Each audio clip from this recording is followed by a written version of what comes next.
topic of today is navigating the transition toward a sustainable economy, understanding ESG ratings and EU taxonomy by Professor Mehmet Uluğ, PhD.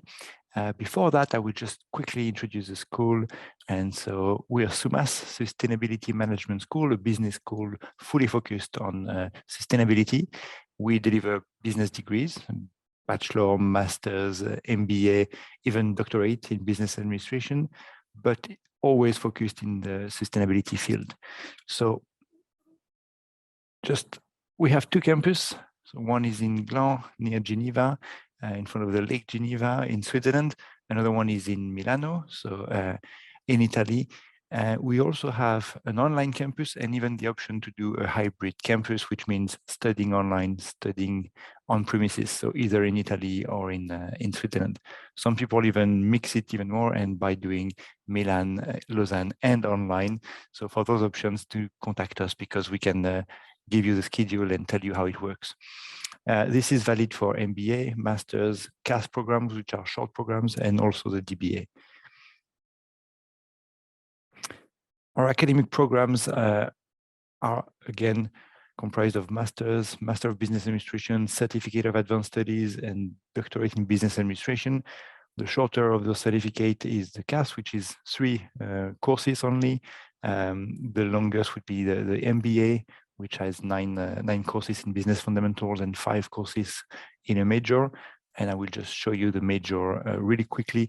Again, this will be made available for you to review, and it's all on the website now. So no worries, a lot of information in a couple of seconds, but it is available for you to review at a later stage.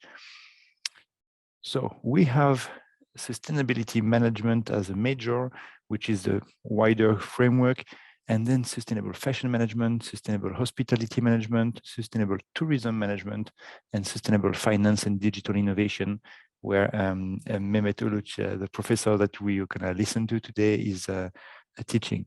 So those major will give a specific edge to your business degree.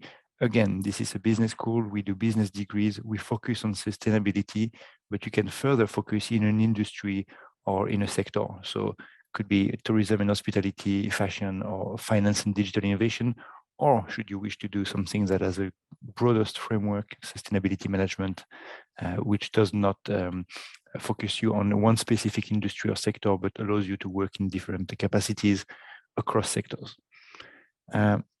We're accredited, which is important for a practical experience and practical focus on studies. That's why we have the ACBSP accreditation as an American system of credits. And we work with companies for many consulting projects, from bachelor to master to MBA. So students have to practice, present project. They have to deliver project. That's part of their degree. It's part of their grading, and it's part of what makes the school so efficient at providing people with actual practical studies. This is our details. So you can scan this QR code to send me an email directly. You can find us on the website. study@sumas.ch is a very easy way to connect with us. So on this, I will stop sharing in a second after you've scanned. If you need to contact me directly, I will also be available in the chat and in the Q&A, so we can have a lively session. A few housekeeping rules. You will all be muted. You cannot share your video, but do please ask us questions in the Q&A in the chat, and I will do my best to reply personally or publicly if it's something that might concern lots of people, including the content, including the topics. So do ask some questions. We will address those at the end of the presentation.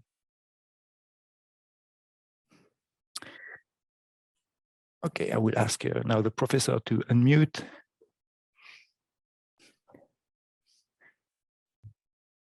And now you're a host, and then, yes, I can see you. So perfect. Yeah. So I will stop my video and mute myself. The floor is yours, Professor. Well, Nicholas, thank you very much. It was very quick and very useful information about the school. So today we are going to have a presentation of the topic that is something going to be about sustainability. But just before starting by sharing my slides, let me introduce very quickly about myself. Well, my name is Mehmet Uluğ. It's been 2 years I'm teaching actually, and my expertise on focusing on the international finance and biodiversity, especially in macroeconomic understanding implications of all these things linked with the sustainability. But today I'm going to talk about this transition, about the green transformation process. Well, more specifically, we are going to think about how we are going to make an economy to be sustainable. In a very specific way, my talk is going to be about these ESG ratings and EU taxonomy that I'm going to show it to you in more detail.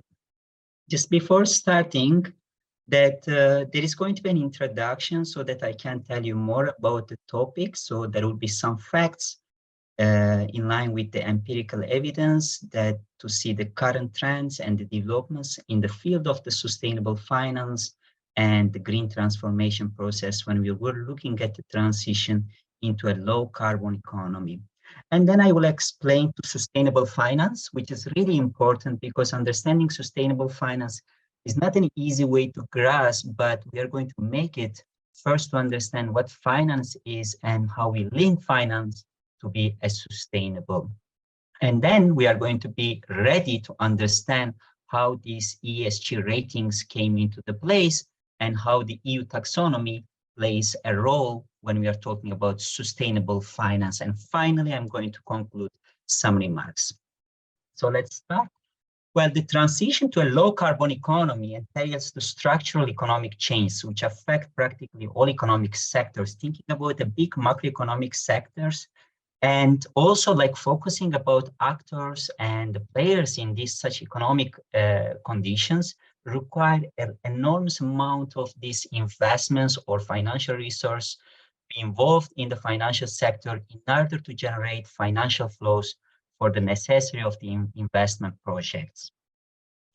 But looking at the current energy markets instability, especially like in the very recent international developments, like the war in Ukraine, which has made a clean energy a matter of a national and a global security, which is something really important. We are talking about the transition of these energy sectors, but at the same time that we have really something urgent to make these transitions possible.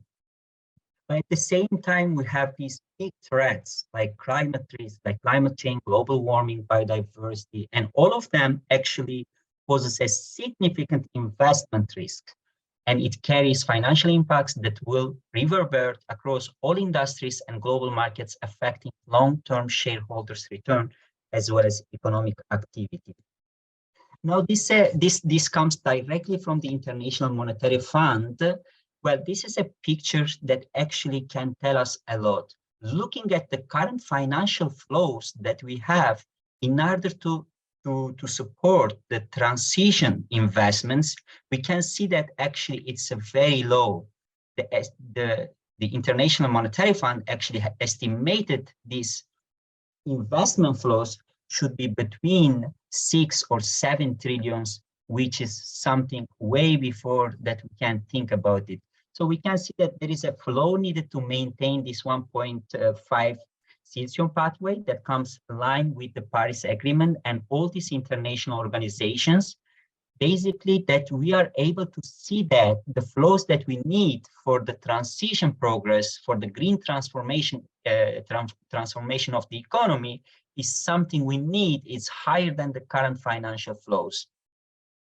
And this is very clear that we are looking at all these estimations according to all these policy international organizations that is telling us actually that this is not sufficient to achieve the climate goals that comes from the Paris Climate Goals 2015. So the main question here that is going to also help us actually why we need a sustainable finance and why we need to navigate all these investment projects towards green energy transformations. The question is what prevents money or finance from flowing in a greater volumes to green projects? In other words, well, we have to think about where this money comes from and how we are going to navigate all these financial flows in order to go to the right directions to make sure that helps the transformation of the economy. Now, the first thing that we should really think about that pulling money out of fossil fuels is only one part of the solutions. If we aim towards a low carbon economy, this money then needs to be invested in green assets, which I am going to come a little bit later, and also, for example, renewable energies. But the questions are here again, what are the obstacles preventing this today? Is the finance sector ready for this transition? Who has to work together to speed up the shift of the financial sector towards a more sustainable investment strategy? Now, the important thing here, before talking about sustainable finance, do we really know about what finance is? I think that's the main question before starting to thinking about all these sustainable financial activities. And in today's increasingly globalized financial world, an effective awareness of the relationship between the financial system and the real economy requires a proper understanding of the nature of finance. And if you consider about this finance, it entails distinguishing things that are too often confused, such as money and credit. And basically, this is the aim. We make a sharp distinction what we are talking about: money, credit, debt, finance, and then to make sure we know or we understand what sustainable finance is. If you are looking at the money, it has to be clear that this money is a structure of a credit and debt. Basically, that this money becomes a social relation of credit and debt denominated in a money of account, for example, US dollar, or introduction of this Eurozone, that they have the euro in the money of account. And it also actually always emerges as a debt. So all money here, what we are talking about, investment project, for the first time, the creation of these all financial flows becomes essentially a credit, not the other way around. Therefore, that this money becomes a promise, and the production of this promise involves a trust between the parties. Now, I think it should be clear that when we are talking about the sustainable finance, we have to make sure that we know actually what this finance comes from, the relationship between this credit and debt, how we are thinking about the money. And here, the sustainable finance means achieving not only return, but also a shared social benefit and economic and financial by reducing environmental risk and inequality. It has to be clear that when we are talking about a sustainable finance, we are talking about actually investment decisions that take into account three pillars, such as environmental, social, and governance in the long term. And if we are talking about the sustainable investments, when we are linked to all these things, to the sustainable, to the transformation of the economy, these are the investment strategy that incorporates all these ESG criteria to generate long-term competitive financial returns and positive societal impact. Now here, the concept of this talk is actually to bring an understanding of these ESG ratings. Now we already know that what this ESG is. These three pillars actually stands for the environment, social, and the governance. And we are looking at these ratings. These ratings are not the same ratings when we are talking about credit ratings. So the difference is this. From the very beginning, when we are looking at the ESG ratings, are one of the best tools available to investors who want to understand sustainable investing and sustainability levels of the companies they invest in.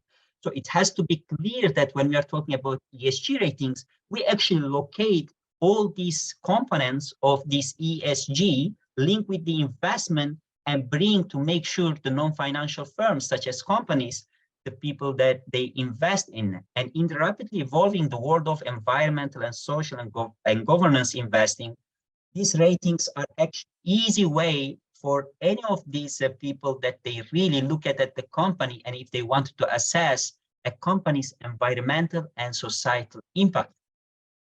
Therefore, this ESG rating is the result of ESG analysis of a company. It is something new, not the super new, but when we are looking at this ESG analysis, the thing is that we are not going to think about this is coming from the regulation or something. It's a framework actually that helps the investors when they are looking at the analysis of a company. And it's based on the collection of the informations that comes from the financial statements, GSA reporting, and interview, including questionnaires. Moreover, the information assessment and the output data verification. So we can think that these ESG ratings can be actually challenging if any investors wants to understand how this company engage in the economy and how they really consider these environmental, societal, and their governance issues. Looking at more in the topic, these ESG ratings, before understanding its practice, these ESG issues have become increasingly important for investment decisions. And the world's largest asset managers are investing more and more funds in companies that really comply with the sustainability criteria. Therefore, they refer to ESG ratings or sustainability ratings when they evaluate the companies. Now, as interest in sustainable investing, when they increase, we look at also the importance of these ESG data ratings, basically that they measure the performance of these assets and the underlying assets. Now I'm going to show it to you in the next slides that actually how companies that they really look at these ESG criteria and scores and ratings when they decide to invest. But before doing this, also we have to think about these ESG ratings and data providers. Basically, those are who are issued these ESG ratings. They play a very important role in the sustainable finance ecosystems by providing information on and assessments of the companies that is material for the investment decisions.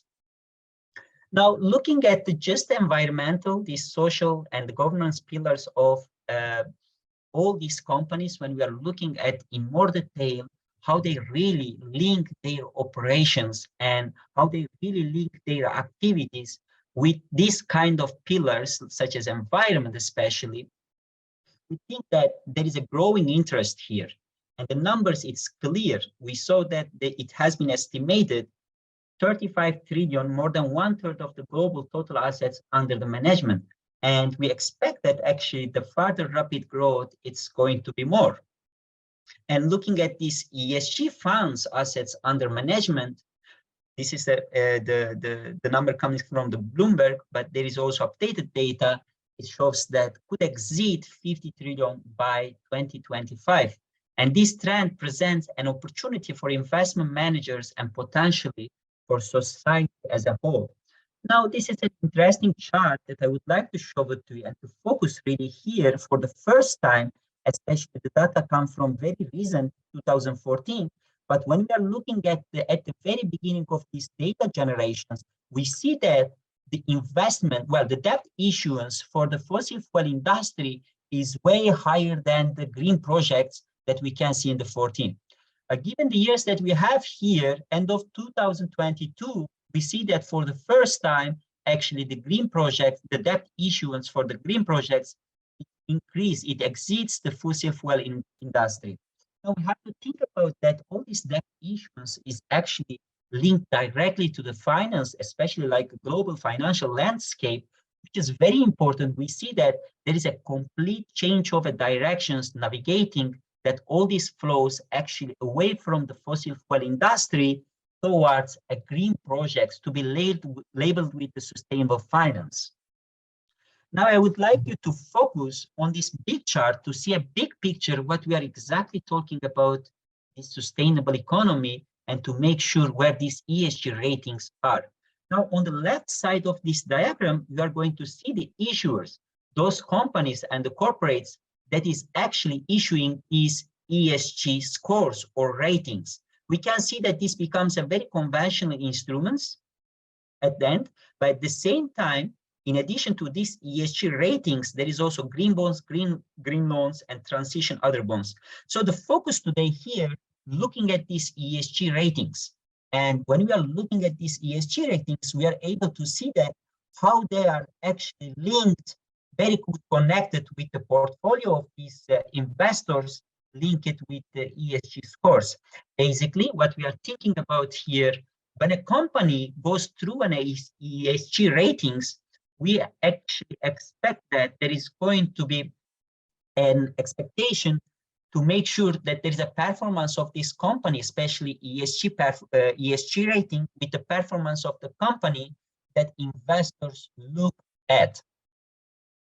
Now, in more detail, thinking about how this practice, how in reality actually, how these ESG ratings comes, this is a very easy looking at the company A here.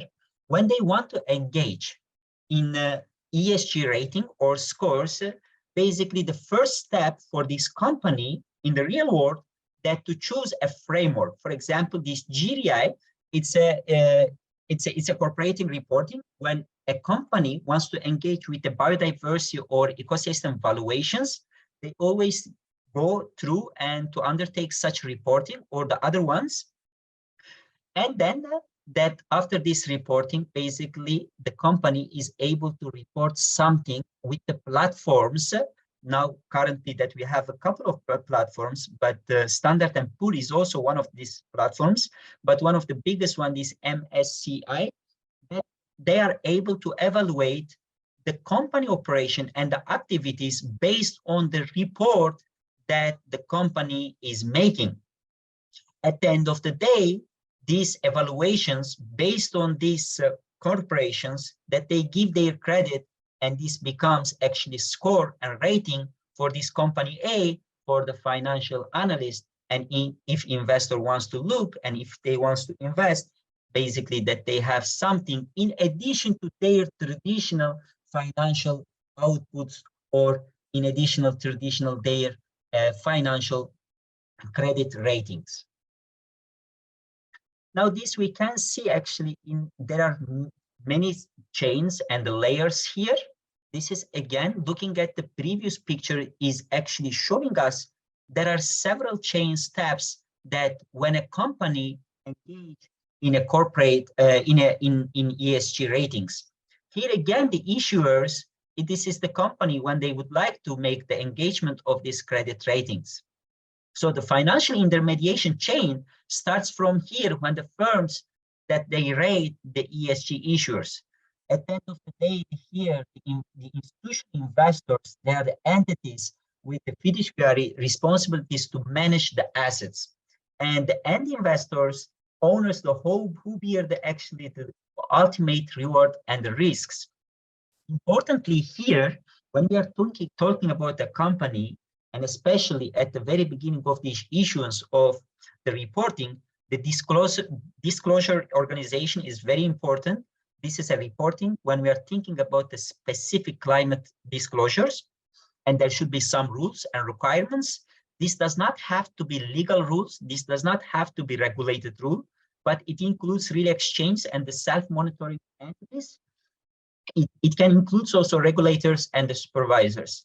At the end, there is an ethical standard setters here, includes international bodies such as the OECD, United Nations, that provide guidelines, which they have really a lot that can be even like a dictionary for this kind of a rating, but there is no consensus actually among all these rating agencies and the reports when for the first time a company wants to engage their rating scores.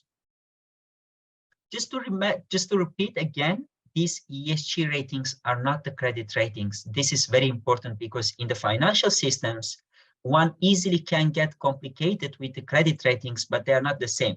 Why? Because while the ESG ratings are essentially different from the credit ratings, the ESG rating sector should attempt to mirror the credit rating sector in terms of transparency, consistency, and reliability.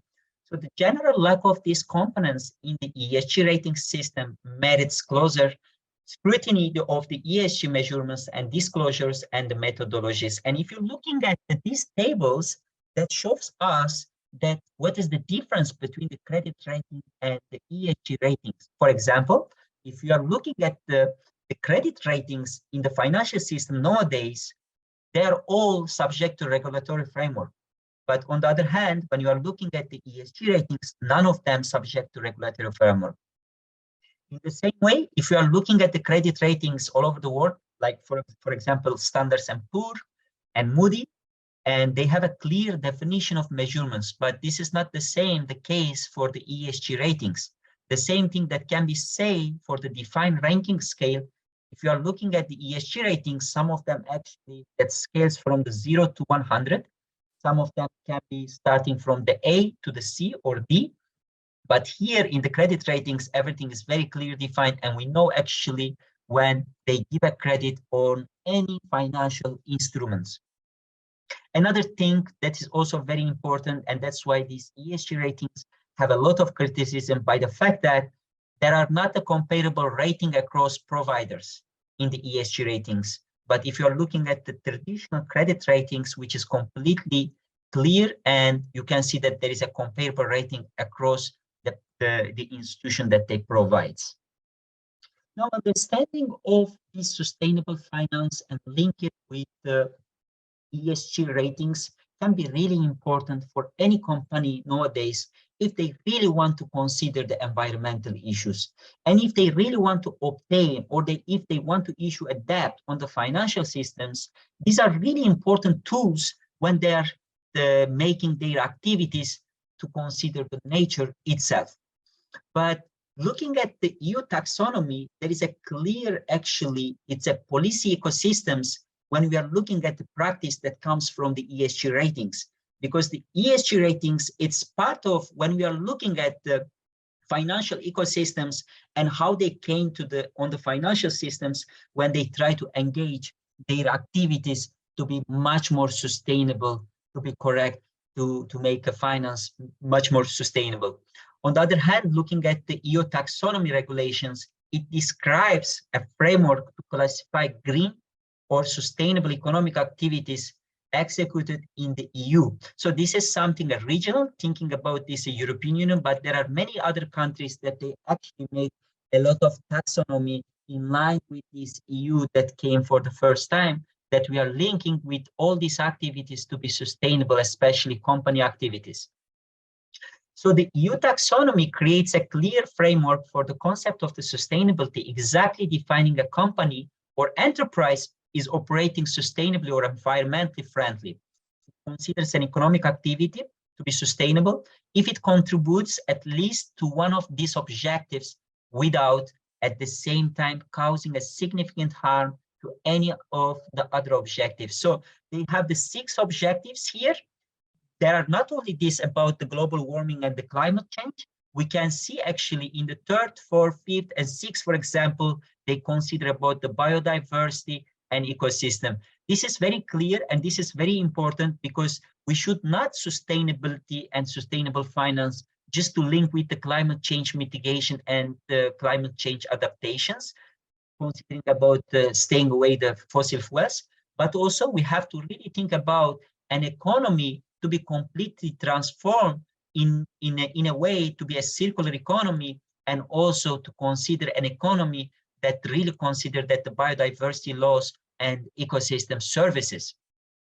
So this EU taxonomy becomes the cornerstone of the EU Sustainable Finance Action Plan, which is the base for the sustainable finance, what we are talking about here, because it really defines those business activities that are considered to be substantially to contribute to the EU Green New Deal. So I assume that all of you that already knew about this Green New Deal, but when we are talking about this EU taxonomy, it is something that actually addresses everything, how we are going to reach the objective and all these climate objectives in line with the Green New Deal.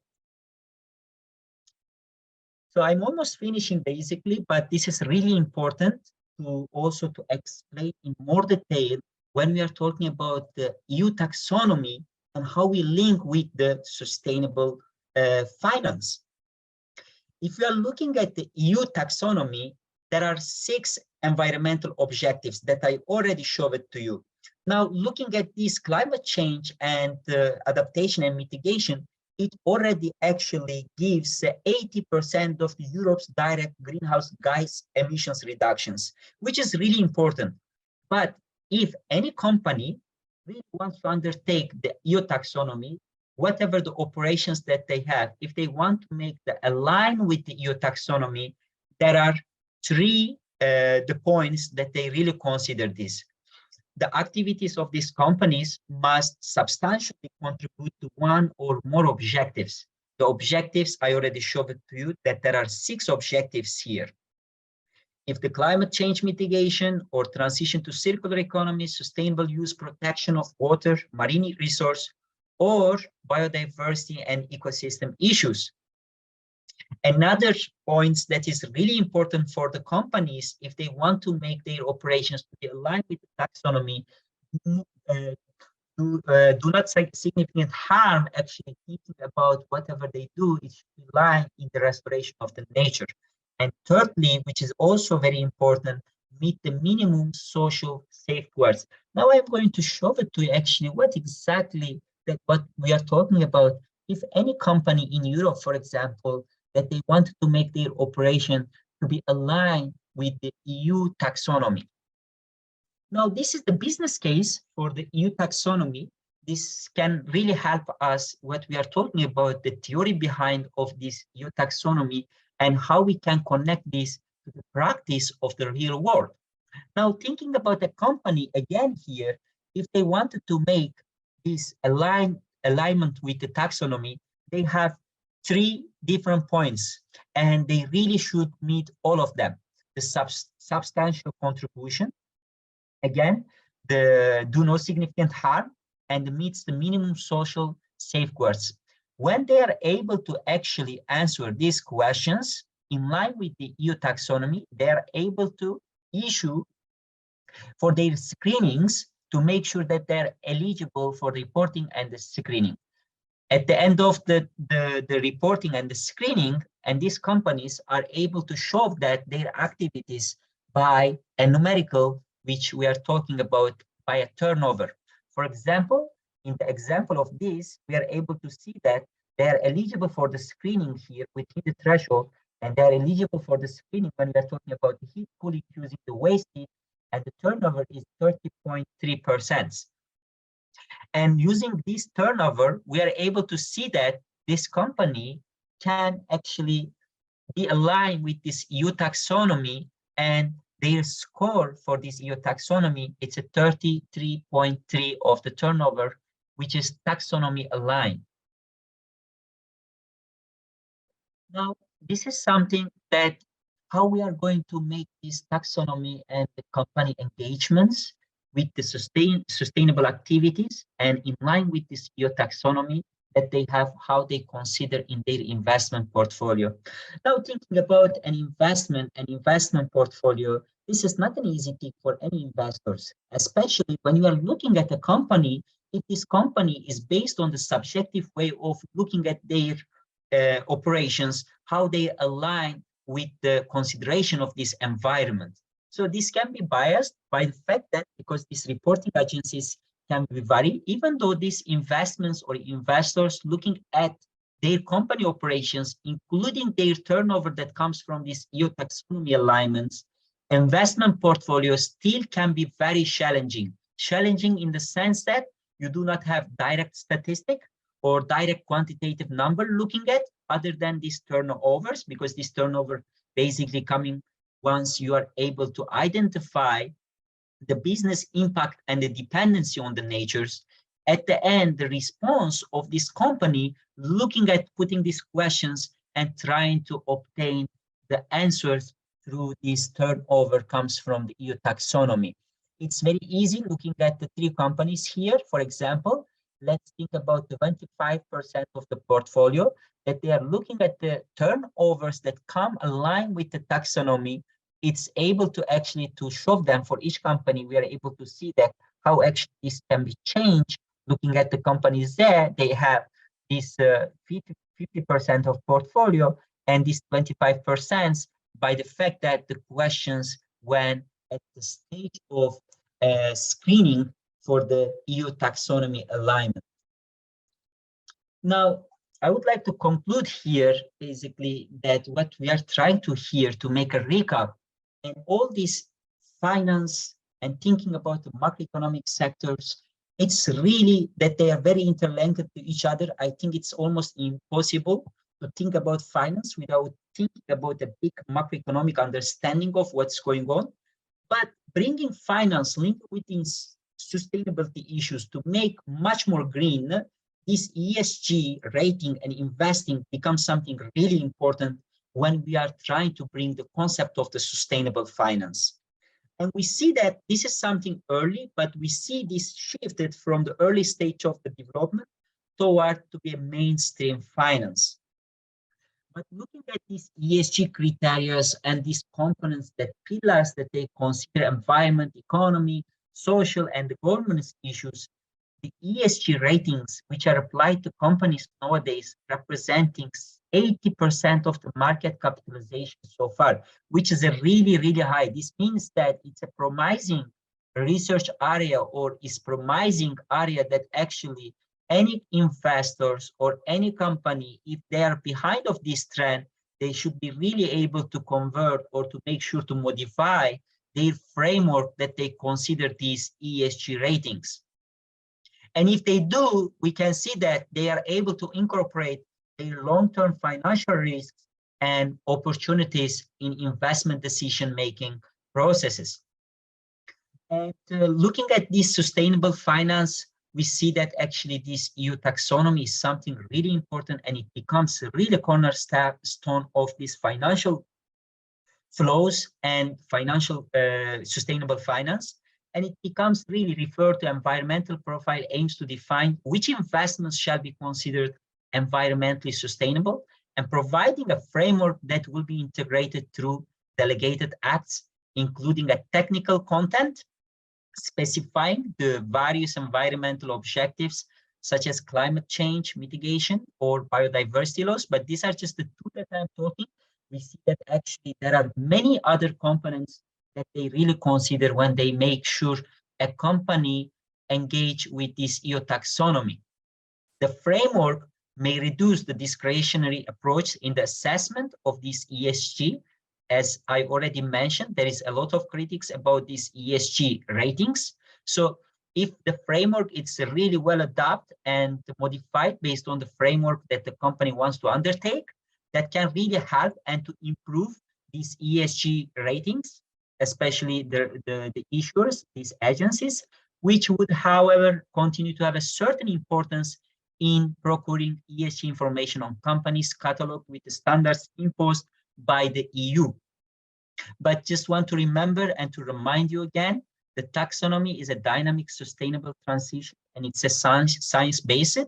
So we have to think about it, but this is not something imposed on the companies that they really comply all their operations with. Rather than this is a legal obligation just to disclose any operations that they have.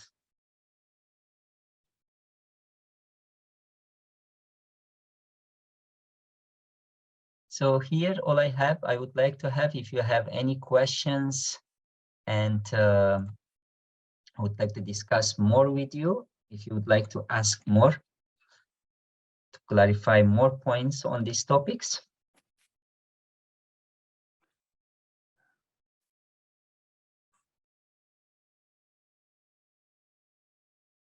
So I have a question here that I can go through the chats and can tell you more. So can you perhaps comment on the following? Green and sustainable finance taxonomies are not developing at the same pace in different world regions, in different economies. We look at the EU as a leading example, whereas in the world, are we seeing taxonomies progress, and what do you think is relevant for the emerging developing economies? Well, that's a very good question. There are so many things, honestly, to talk about these taxonomies.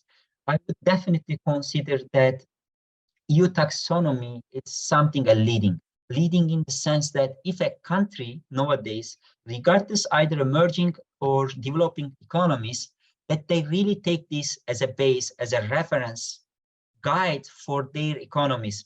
Looking at just the companies that, the countries that come to my mind, this is something Canada is doing something similar.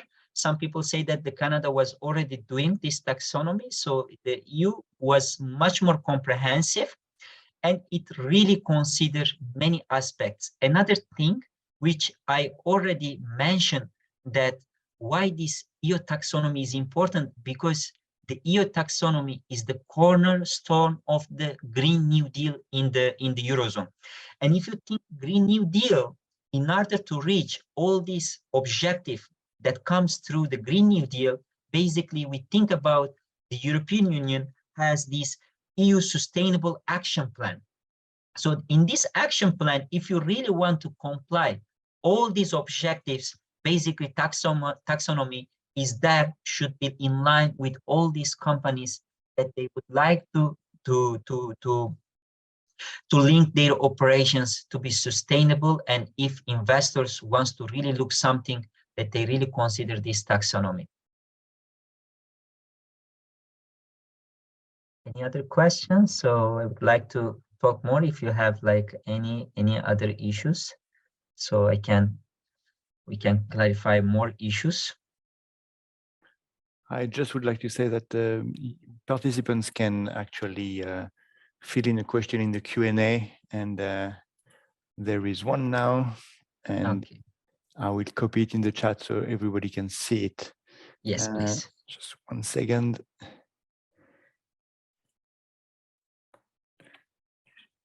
There you go. Perfect. The companies be sustainable projects not only have to comply with the current environment protection laws and regulation, we must go further, really analyze how many and what are the negative and positive impacts on the environment. That the important thing is that it affects human beings, and according to these impacts involve suppliers, customers, and entire value chain. Well, I think that's a very, very, very important point, because when we look at this finance, and especially when you are thinking about the creation of this finance, channeling this finance to go a direction to make things much more sustainable, we do not think about that actually it has a lot of effect and many layers. For example, the one that you said, basically stakeholders, for example, and all these supply chains. Importantly, a company here should be very clear how to identify all these impacts and the dependencies.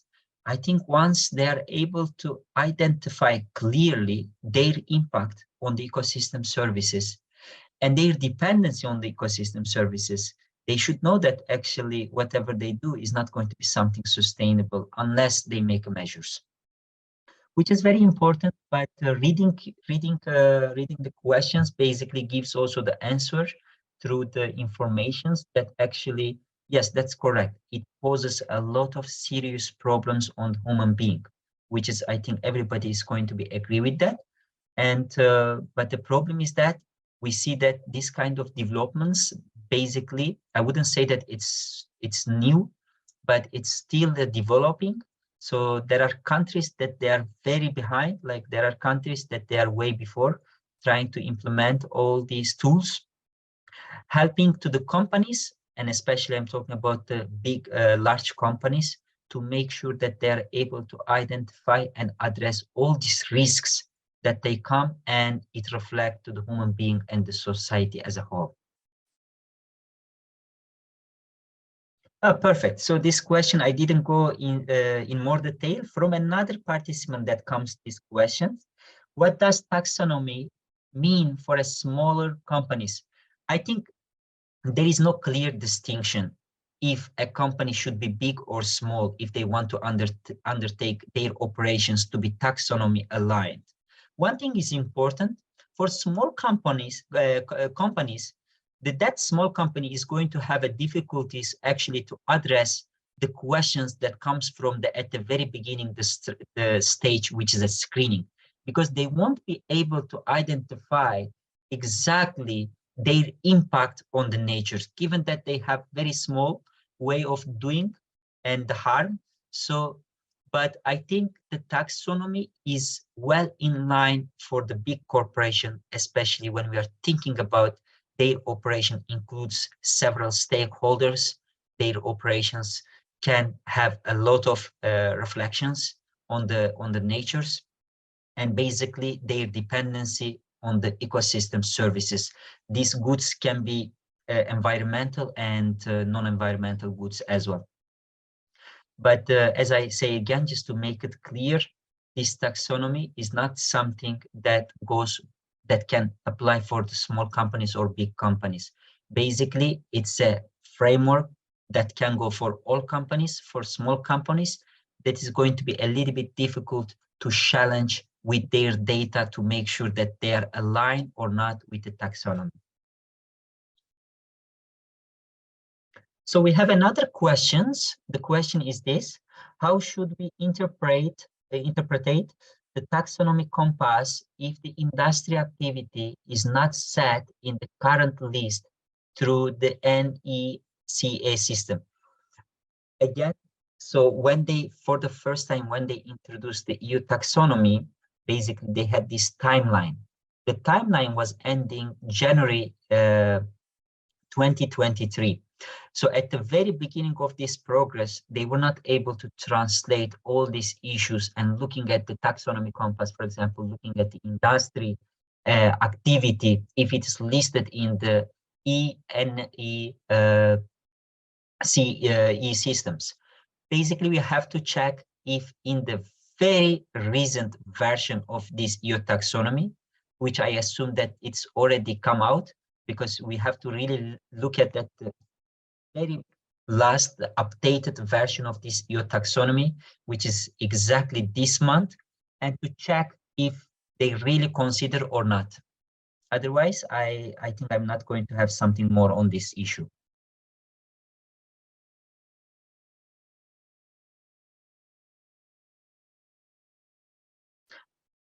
Very good question. So basically, my understanding of finance, of course, it comes from thinking about the big macroeconomics. And this question actually addressed this.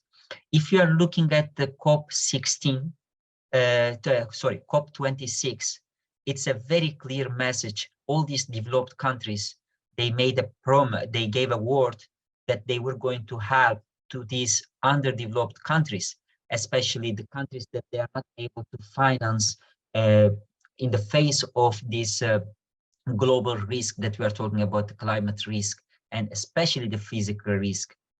But this answer that I'm going to tell you, which is very sad, none of these developing countries that actually kept their word and channeled the funds, which was exactly 100 billion that they were going to make it every year for the countries, those who needs this kind of investment, but they didn't. Of course, when they do not have this kind of the transition of funds from the developing economies to the emerging market economies, of course, you know that those countries are not going to be able to think about sustainability issues, do not think about their activities, if it's sustainable or not. This can be in line, well, this is subjective, but you know, when we think about this environmental Kuznetsov, because they do not have this kind of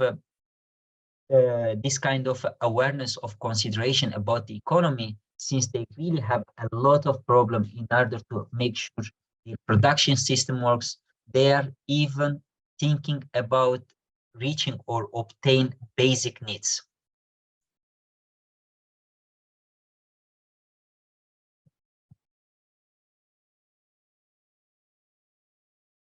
So my answer basically to you after this explanation to say that I think first it's going to come to the translation of economic development. So after this economic development, so they will be able to think about these sustainable or sustainability issues.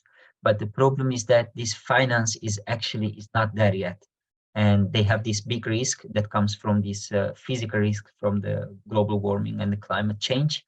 And we actually see these kind of things. The scientific output made very clear to all of us that what's going on with the rest of the world.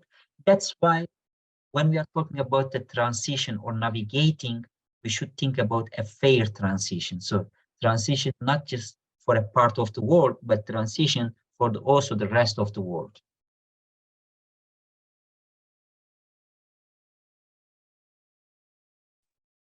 Okay, maybe we have a couple more minutes for a few more questions if anyone wants to post a Q&A. Thanks a lot for answering in lots of details all those questions. Super interesting. So anyone should thank you very much, Professor. That's very nice. any other question you may have. So if you have questions about admissions, about program content, about more specifically the detail of the trainings, do not hesitate to contact us through the website, through the email address, through so you have study@sumas.ch, which is a very, very looked at email address, so we will answer you. And I have one more question here. I will copy it and put it in the chat so everyone can see it. Yes. Okay, how do you think international financial corporate norms in the ESG context? Well, not only this specific institution that they really think about this ESG context, because if you go and looking at any institutions or any organizations that they really consider ESG, at the same time they have a lot of critics to the ESG. Here I was trying to tell you that ESG can be helpful when we are thinking about sustainable finance. Why? Because we think about these three different perspectives, looking at the environmental side, looking at the societal side, implication of socioeconomic implications, at the same time the governance issues, which is very important when we really think about sustainable finance, especially for the first time when we think about these ESG ratings, because thinking about these ESG ratings, again, they really consider three pillars at the same time, and this rating comes from the average of these three pillars. Some people would definitely tell you that, for example, Tesla, think about the Tesla, for example, they generate this electrical car, and this is renewable energy, and you would think that they would have a high score of this ESG, right? But if you are going to look, they're not on the platforms anymore because they do not stay anymore there. They have a very low scores. Why? Because the other two pillars, especially societal, the worker implications and the governance issues, it's very low when you compare with the environmental component of this ESG. And if you think about this, if I'm not wrong, International Finance Corporation norms in the ESG context, I think at the same time, looking at the good side of the ESG, which I was going to do through my slides, but I did not place so much in the sense that this ESG is subject to many critics, and it has to be really changed or modified in many ways when we are looking at the ESG, especially considering to these ESG ratings. But here again, this is really in which perspective that you tackle this ESG context. If you're looking at the ESG ratings, you're going to have a lot of trouble with different agencies that they offer or they give different credit for the same companies. So this means that it's the same company, do the same operations, different agencies looking at the same company, but give different credits. So this is really how you look at the ESG and the component, the pillars, and how you really make it actually to think about this can be linked and to be useful in the transitions progress. I'm not sure that if it's a clear answer because it's a very specific question of the institution that how it looks the ESG context. Perhaps we should delve into more about what exactly this organization do for the ESG. Maybe one couple last questions. Yes, definitely. People are saying thanking you, Professor, for the session. That's very nice. If anyone has a final comment, remark, observation, feel free to put them in the Q&A. And I see you. Thank you very much again. That's very nice. Yeah, thank you, Nicolas. It was a very productive way of that you introduced and helped me to moderate all these questions. If we still have any questions, so I'm here, but if not, so the floor is yours. Okay, great. So I'm just going to wait maybe 1 more minute for a few questions. Again, if you have any questions for us, we can also transmit your questions, of course, to the professor directly. So do not hesitate to contact us. Easiest way is study, S-T-U-D-Y, study@sumas.ch. You'll find this email address on the website. We have lots of details on the website, but we can also provide you with a more personalized advices on when to start, how to start, what we can do for your career. And if you also would like to have a consulting project with one of our student group, bachelor, master, MBA, we would be very, very happy, because they're eager to show and demonstrate what they learn in class and how practical it is for companies. So it's a big part of their assignment, big part of their progress, and big part of their credibility. So we're always happy to have more consulting project. If you happen to have some that you'd like to introduce to us, we'd be happy to review them and find a mentor, a professor, and a group of students eager to show what they can do. Well, if we have no more questions, we can say goodbye and thank you very much for participating. And we'll have a webinar next week again. It's going to be with Professor Escobedo, The Path to Net Zero and Nature Positive. So a big agenda as well. So next week, also on Wednesday, we have a new webinar. And then the week after, we have a virtual open day. So you can visit our campuses virtually to see if it's the right campus for you, or if online or hybrid is a better solution at the moment. So on this, I'll say thank everyone. Thank you, Professor. Thank you. Thank you very much. And then this is a recorded webinar, so you will have access to it in your mailbox. You will receive a link to this recorded version, so you can review some of the slides, some of the points. It was quite information packed, so it is great. But sometimes maybe if you want to replay it during your free time or show it to a friend, you can also do that. Thank you very much. And on this, I think we can close the meeting. Thank you. Bye. Thank you. Bye-bye.